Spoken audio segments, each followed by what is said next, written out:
obsolete? A giant electronic brain has started cogitating at the University of Pennsylvania. It's made of vacuum tubes like your radio, and it can add up a column of figures a yard long in a second. It's the world's first electronic computer. Right now, it's solving mathematical problems for the U.S. Army, but who knows? Someday a machine like this may check up on your income tax. But once the level of computer competence has risen beyond the best human engineers, then there won't be any human engineers. There will be robotic or computer engineers. We might one day duplicate man, his form, his body, his actions and reactions, carefully engineered for lifelike appearance. Non-biological intelligence is growing exponentially. Biological intelligence isn't really growing at all. Or if it's growing at such a slow rate that it's not noticeable, which is why non-biological intelligence ultimately will become dominant.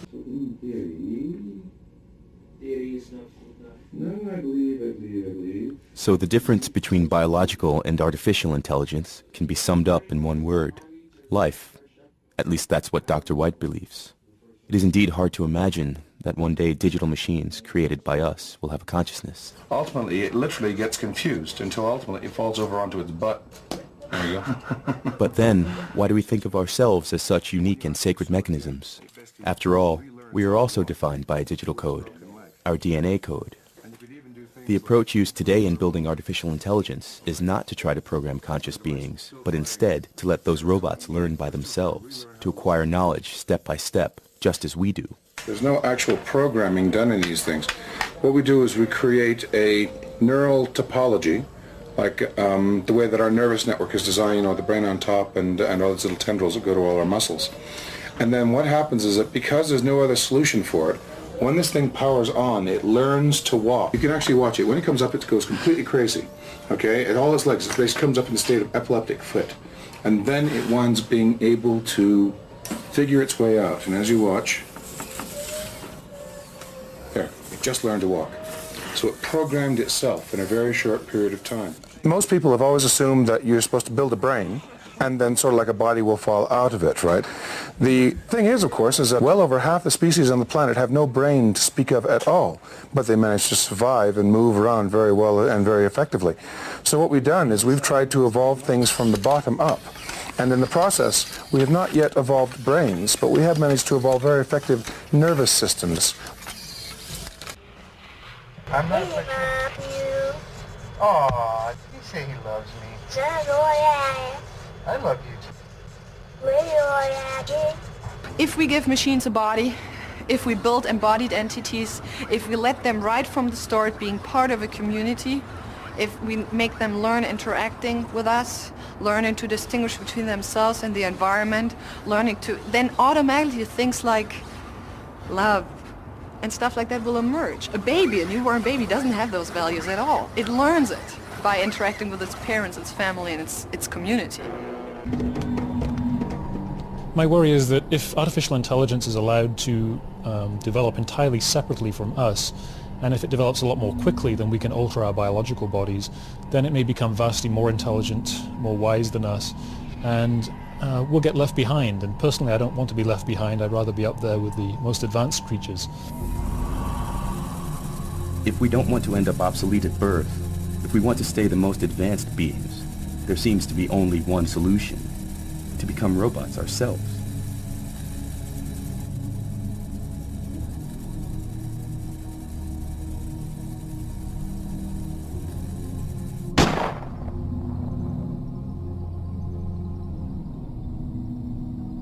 Whether we like it or not, we're becoming cyborgs. We're becoming transhumans. Transhuman is an evolution from human to post-human, where we're no longer exclusively biological. So the cyborg is having all sorts of add-ons. Are we walking around naked? No, we have clothes. We have eyeglasses. We have earplugs. Now these are very, very basic, early add-ons to our biology. We're also having much more innumerable add-ons, prosthetic parts, inorganic hearts.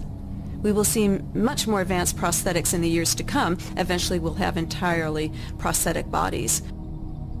human as a design is a wonderful design, but humans as a design have some faults. One fault is we were not designed for the modern age. The industrial age has equipment moving faster than we are, and equipment that's very large that crushes us. So we were designed with an endoskeleton, meaning our bones are on the inside, with our soft tissue on the outside.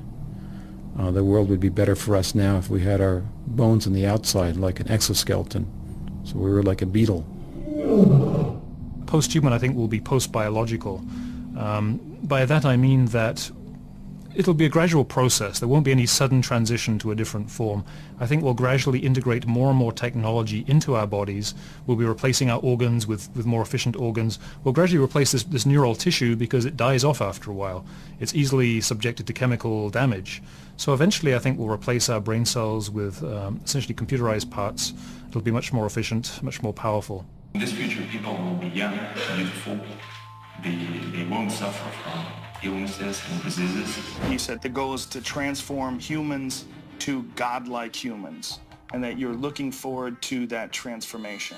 Over the past few decades, tremendous advancements have been made in the field of neuroscience, from mapping the human brain to creating devices that can capture digital images of our thoughts. But what if we could upload a digital copy of our memories and consciousness to a point that human beings could actually achieve a sort of digital immortality?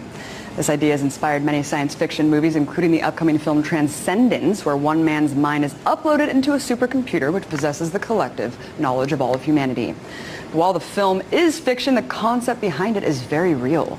It's also the subject of a new book called Future of the Mind, which is currently #1 on the New York Times bestseller list.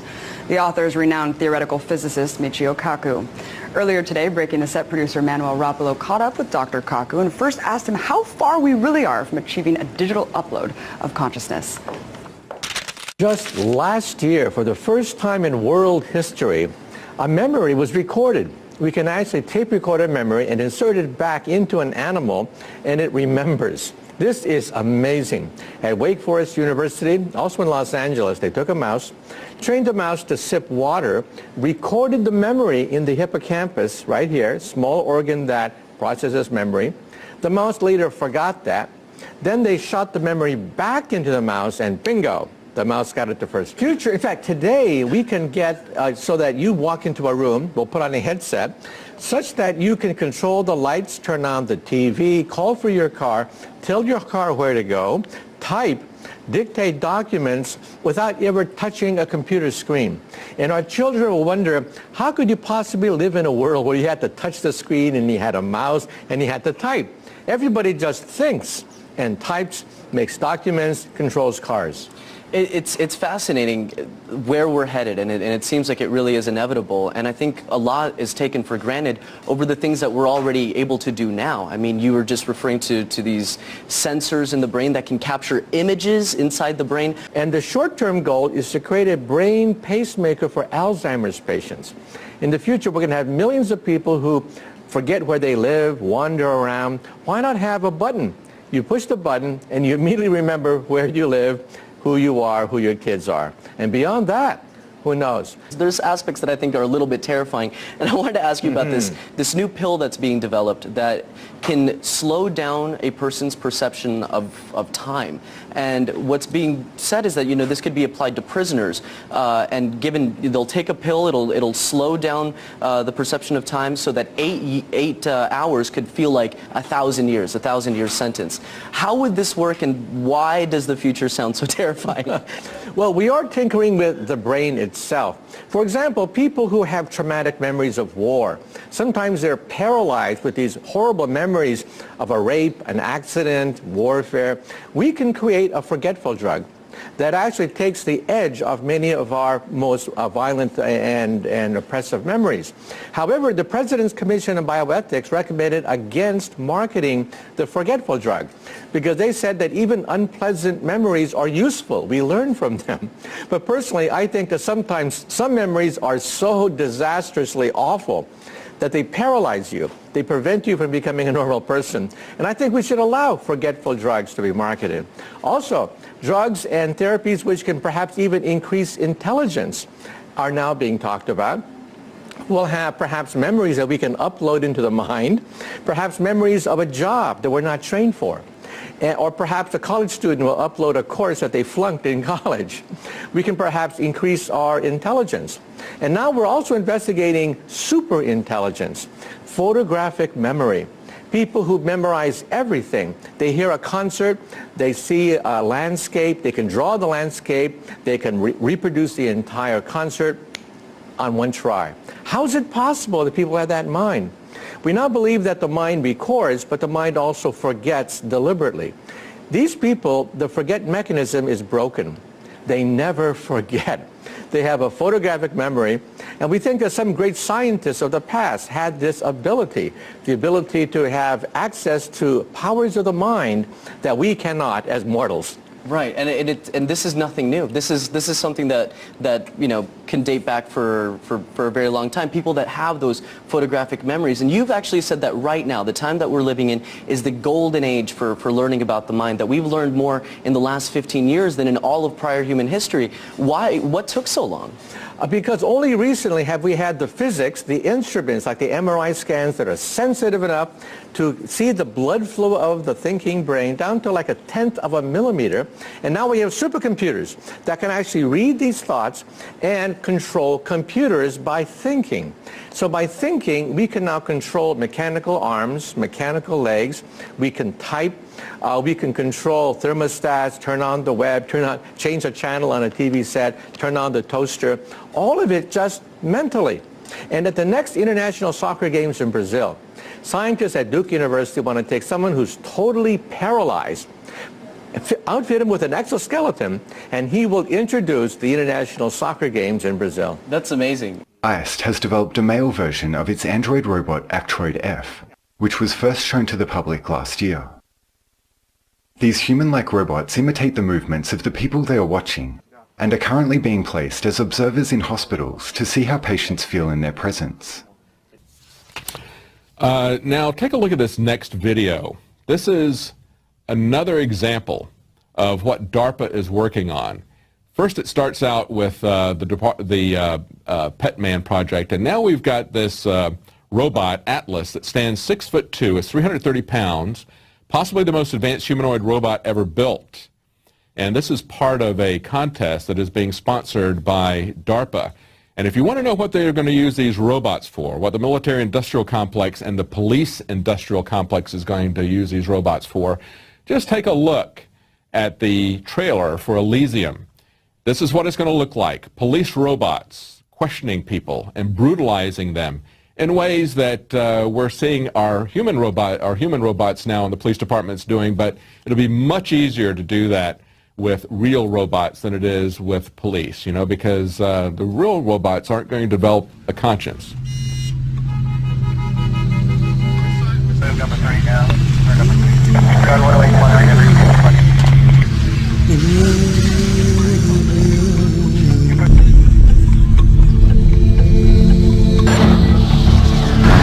It gives me a lot of information regarding what's going on there because it provides real-time video feed, and I don't have to put an officer right in front of the place, so it's quite an advantage having it.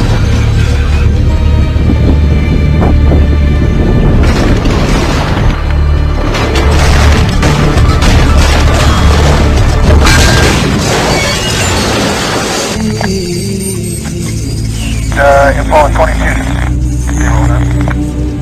Hold on, there's 70, 01. A really skilled sniper or somebody who's trained a lot can almost match that.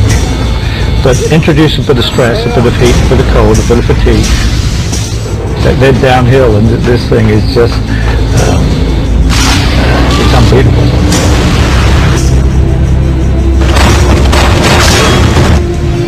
Primary on him, but he'll give you a push on speed.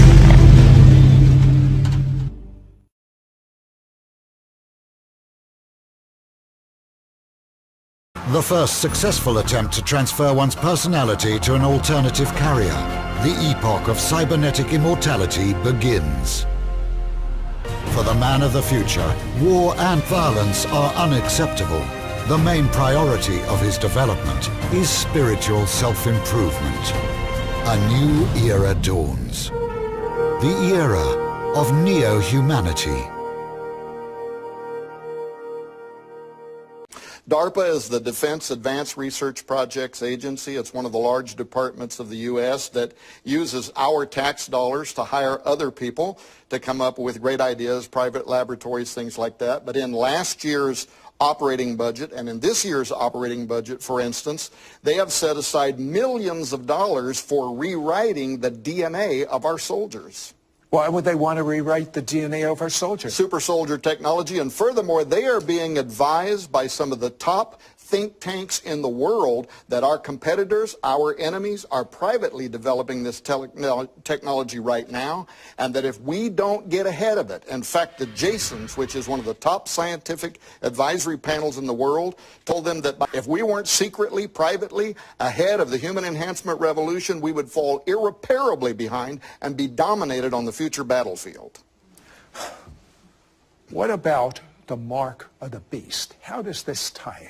Well, the mark of the beast, I think this could play in the form of like a living chip, a biochip. We are doing experiments right now with chips that can deliver medicines into your systems, but some of these could be designed to actually carry payloads, to carry vectors, as they're called, to work almost like a virus that could introduce a new genetic code to rewrite your genetic makeup. And some people believe that perhaps that's how the mark of the beast will alter humans so that they're no longer redeemable by literally going through their system and rewriting their genetic makeup. You're saying a lot. Who's funding this? Because there are departments in the U.S. government like the National Institute of Health.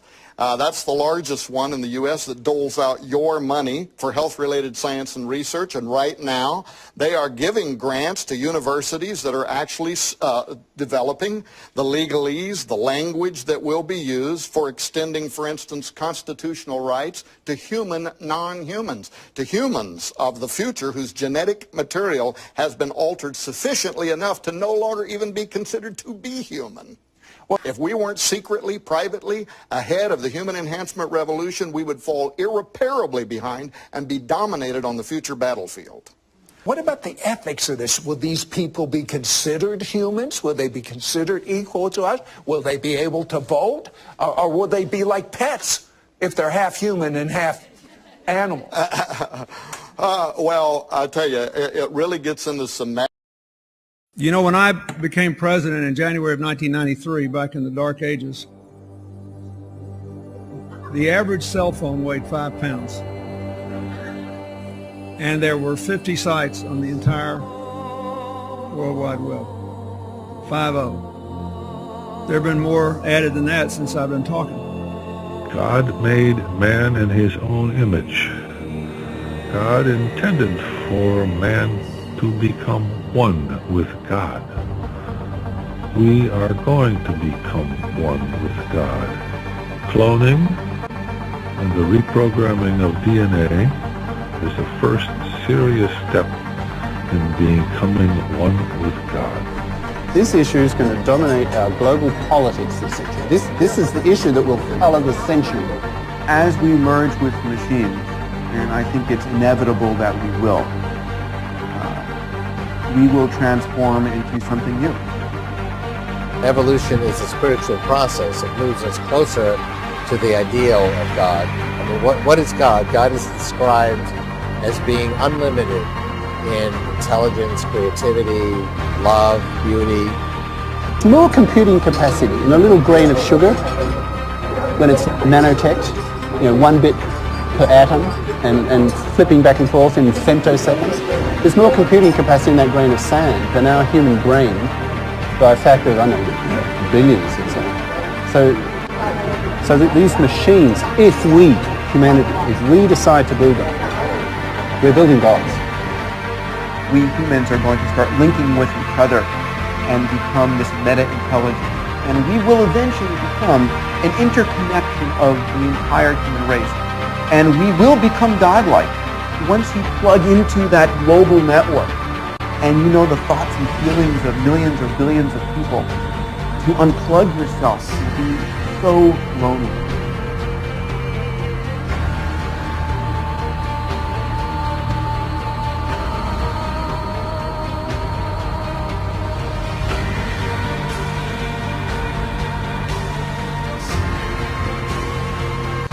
At this moment in our civilization, we can create cybernetic individuals who, in just a few short years, will be completely indistinguishable from us.